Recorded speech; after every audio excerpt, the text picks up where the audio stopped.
Hey guys, അസ്സലാമു അലൈക്കും. എന്തൊക്കെയുണ്ട് വിശേഷങ്ങൾ? അപ്പോൾ അതേ കുറേ ദിവസത്തിന് ശേഷമല്ലേ ഒരു വ്ളോഗ്. വേറെ പ്രത്യേകിച്ചൊന്നുമില്ല, മടി പിന്നെ കുറച്ച് പണികൾ അങ്ങനെയൊക്കെ ആയപ്പോഴത്തേക്കും കുറച്ച് ലാഗായി. അങ്ങനെ അതായിരിക്കെ വൈകിട്ടൊന്ന് പുറത്തിറങ്ങാമെന്ന് ഓർത്തു.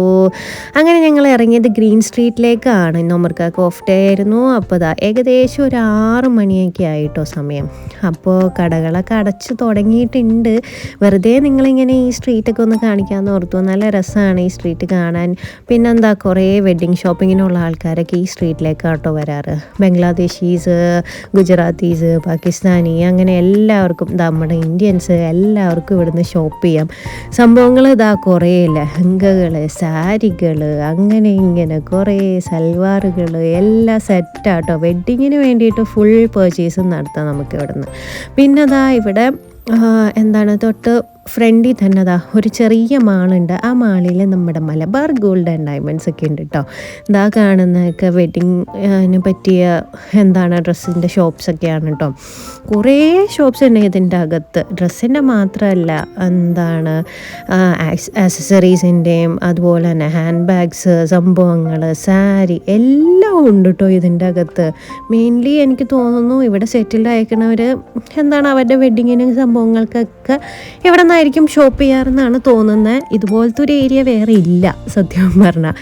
മലബാർ ഗോൾഡ് ആൻഡ് ഡയമണ്ട്സ് ഒക്കെ ഉണ്ട് കേട്ടോ. പക്ഷേ സ്വർണ്ണം മേടിക്കാൻ വന്ന് മുതലാവില്ല. എന്താണെന്ന് വെച്ചാൽ നമ്മുടെ നാട്ടിലത്തേക്കാനും പൈസ കൂടുതലാണ്. ഏകദേശം ഒരു 20,000 നാട്ടിലത്തേനൊക്കെ കൂടുതലാണ് ഇവിടെ സ്വർണത്തിന് എമൗണ്ട് വരുന്നത്. പിന്നെ ഞാനിങ്ങനെ നടന്ന് ഓരോ ഷോപ്പുകളൊക്കെ കാണുമായിരുന്നു കേട്ടോ. സത്യം പറഞ്ഞാൽ നല്ല രസമാട്ടോ ഇങ്ങനെ കാണാൻ. എനിക്ക് സത്യം പറഞ്ഞാൽ എല്ലാ ഡ്രസ്സും ഇങ്ങനെ മേടിക്കാനൊക്കെ തോന്നി കണ്ടപ്പോൾ. ലെഹങ്കാസ്, അതുപോലെ തന്നെ ഗാഗ്രാസ്, സാരികൾ, ഇതിൻ്റെയൊക്കെ റേറ്റൊക്കെ വരുന്നത് എന്താണെന്ന് വെച്ചാൽ നമ്മുടെ നാട്ടിലെ റേറ്റൊക്കെ തന്നെയാണ് കേട്ടോ ഞാൻ ഏകദേശം കുറച്ചിനൊക്കെ കണ്ടത്. പിന്നെ സൽവാറൊക്കെ ഷരാറാസും പാകിസ്ഥാനി സൂട്ട്സൊക്കെയാണ് കൂടുതൽ. ബിക്കോസ് ഇവിടെ ഉള്ളവർ അങ്ങനത്തെ ടൈപ്പ് ഓഫ് സൽവാറാണ് മോസ്റ്റ് ഓഫ് ദ ആൾക്കാരും യൂസ് ചെയ്യുന്നത്. അങ്ങനെ ഇതൊക്കെ ഇങ്ങനെ നോക്കി പോകെ അവിടെ റേറ്റ് ഒക്കെ ഇട്ടിട്ടുണ്ട്. പിന്നെ കുറേ ഡിസ്കൗണ്ട്സ് ഇട്ടിട്ടുണ്ട്. അങ്ങനെയൊക്കെ 35 പൗണ്ട്, 40 പൗണ്ട്, പിന്നെ 20 പൗണ്ട്, പിന്നെ സാധാ നോർമൽ ഡ്രസ്സുകളുള്ള ഷോപ്പുകളും ഉണ്ട് കേട്ടോ. പേസ്റ്റൽ ഷീറ്റ്സിൻ്റെ കുറേ ഡ്രസ്സുകൾ, പാകിസ്ഥാനി ഷൂട്ട്സാണ് മെയിനായിട്ടുള്ളത് സംഭവങ്ങൾ.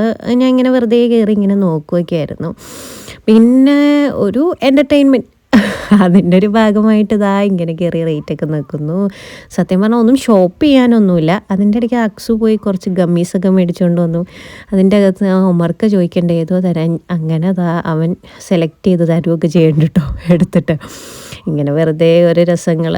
അങ്ങനെ ഇങ്ങനെ വർത്താനമൊക്കെ പറഞ്ഞു. പിന്നെ ഞാൻ നോക്കിയപ്പോൾ കുറേ ആക്സസറീസുകൾ ഇരിക്കണു. എന്തൊക്കെ സംഭവങ്ങളാണ്. മാല, വള, കമ്മൽ, ചെയിൻ, എന്തൊക്കെ വേണോ അതിൻ്റെ അകത്തുണ്ട് മൊത്തം. പിന്നെ ഈ കിടക്കണ ലെഹങ്ക സൂപ്പറായിരുന്നു കേട്ടോ. വർക്കൊന്നുമില്ല, പക്ഷെ നല്ല സെറ്റ് സാധനമായിരുന്നു. നല്ല സ്റ്റാൻഡേർഡ് സംഭവമായിരുന്നു. പിന്നെ അബായാസ് വേണ്ടവർക്ക് അബായ ഉണ്ട്. പിന്നെ ഈ ലണ്ടനിലുള്ളവർക്ക് ഇങ്ങനെ ഷോപ്പ് ചെയ്യണമെന്ന് തോന്നിയാൽ നേരെ ബസ് എടുക്കുക, ഗ്രീൻ സ്ട്രീറ്റിലേക്ക് വരിക, സംഭവങ്ങൾ മേടിക്കുക, തിരിച്ചു പോവുക. സാരി, ബനാറസി സാരികൾ, അതിന് ചേരുന്ന മാല, കമ്മൽ, ഇതൊക്കെ നോർമൽ ഡ്രസ്സുകളായിരുന്നു കേട്ടോ. ഇതിനൊക്കെ റേറ്റ് തന്നെ 10 പൗണ്ട് അങ്ങനെയൊക്കെ ആയിരുന്നു. പിന്നെ അറേബ്യൻ വെഡ്ഡിങ്ങിൻ്റെ ഡ്രസ്സുകളുണ്ട്. അറബിക് ഡ്രസ്സ് മീൻസ് അവരുടെ വെഡ്ഡിങ്ങിന് ഇടുന്ന ടൈപ്പ് അബായകൾ, വർക്കുള്ള ടൈപ്പ് അബായകൾ, സംഭവങ്ങളൊക്കെ ഉണ്ട്. പിന്നെ ഊതുണ്ട്. പിന്നെ ചിൽഡ്രൻസിൻ്റെ ഡ്രസ്സും എല്ലാം ഉണ്ട് കേട്ടോ. പിന്നെ ഈ സൽവാറൊക്കെ കിടക്കുന്നു 55 പൗണ്ട്, 65 പൗണ്ട് ഏകദേശം. നാട്ടിലൊരു 5500, 6500 സംഭവങ്ങൾ. ഈ സൽവാർ എനിക്ക് നല്ല ഇഷ്ടമായി. എന്താണെന്നറിയില്ല, എനിക്ക് നല്ല ഇഷ്ടമായി. അവിടെ സെയിലൊക്കെ കിടക്കുന്നുണ്ടായിരുന്നു. പിന്നെ ആ ഏരിയയിലും അവിടെയുണ്ട് കുറേ മാല, വള, കമ്മൽ, നോർമൽ ഡ്രസ്സുകളും കിടക്കുന്നുണ്ട് കുറേ. അങ്ങനെ ഞാൻ നോക്കി അങ്ങോട്ട് നടന്ന് ഇങ്ങോട്ട്. സത്യം പറഞ്ഞാൽ ഇവിടെ ഞാൻ ആദ്യമായിട്ട് വരുന്നതല്ല. ഇവിടെ ഞാൻ സെക്കൻഡ് ടൈം തന്നെ. ഇങ്ങനെ കണ്ടുകൊണ്ട് നടക്കാൻ നല്ല രസമല്ലേ. ശരിക്കും നാട്ടിൽ പോയി ജയലക്ഷ്മിയിലും ഷീമാട്ടിയിലൊക്കെ പോയ ഫീൽ. ലെഹങ്കകൾ 350 പൗണ്ട്. അത് നമ്മുടെ നാട്ടിൽ ആ ലെഹങ്കകൾക്കൊക്കെ ഏകദേശം നാട്ടിലും ഈ വിലയൊക്കെ തന്നെ ആകും. 35,000 രൂപ, 25,000 രൂപ, അതൊക്കെ തന്നെ. പിന്നെ അവിടെ നിന്ന് ലിഫ്റ്റ് എടുത്ത് മുകളിലേക്ക് പോയാൽ ഒരു ചെറിയ ഫുഡ് കോർട്ട് ഉണ്ട് കേട്ടോ. പക്ഷേ വിറ്റാമിൻ എന്തെങ്കിലും വാങ്ങാമെന്ന് ഓർത്തിട്ട് അങ്ങനെ ഞങ്ങൾ മുകളിലേക്ക് പോവുകയാണ്. അങ്ങനെ ലിഫ്റ്റ് കയറി മുകളിൽ പോയി ഫുഡ് കോർട്ടിലെത്തി. അപ്പോൾ എൻ്റെ കണ്ണിൽ ആദ്യം പെട്ടത് ബോബ ടീ ആണ്. അങ്ങനെ ബോബ ഒരെണ്ണം മേടിക്കാം എന്ന് ഓർത്തു. സത്യം പറഞ്ഞാൽ എനിക്ക് വലിയ താല്പര്യമൊന്നുമില്ല ബോബനോട്. പിന്നെ അവിടെ വേറെ പ്രത്യേകിച്ചൊന്നും ഉണ്ടായില്ല. അതുകൊണ്ട് ഞാൻ ബോബ മേടിക്കാമെന്ന് ഓർത്തു. അങ്ങനെ കാരമൽ ബോബ ഞാൻ നോക്കി അത് ഓർഡർ ചെയ്തു കേട്ടോ. പിന്നെ അത് അവിടെ നിന്ന് അത് ആ മാളിൻ്റെ ഫുൾ വ്യൂ കാണാമായിരുന്നു. പിന്നെ ഞാൻ കുടിച്ച് നോക്കുകയാണ് എങ്ങനെയുണ്ട് ടേസ്റ്റ് എന്ന്. ഏകദേശം കുഴപ്പമില്ല, നല്ലതായിരുന്നു, അഡ്ജസ്റ്റ് ചെയ്യാം അങ്ങനെയൊക്കെ. അപ്പോഴത്തേക്കും അമ്മർക്ക് എന്തൊക്കെയോ പറയണ്ടായി, അതിന് ഞാൻ തലയെ കാട്ടിക്കൊണ്ടിരിക്കുന്നുണ്ട്. പിന്നെ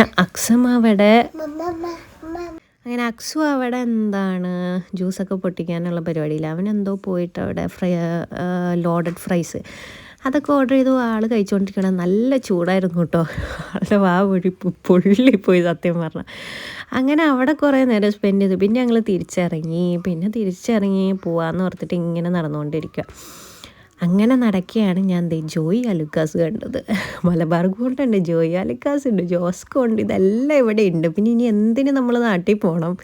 അങ്ങനെയെല്ലാം കഴിഞ്ഞ് തിരിച്ച് വീട്ടിൽ പോയി.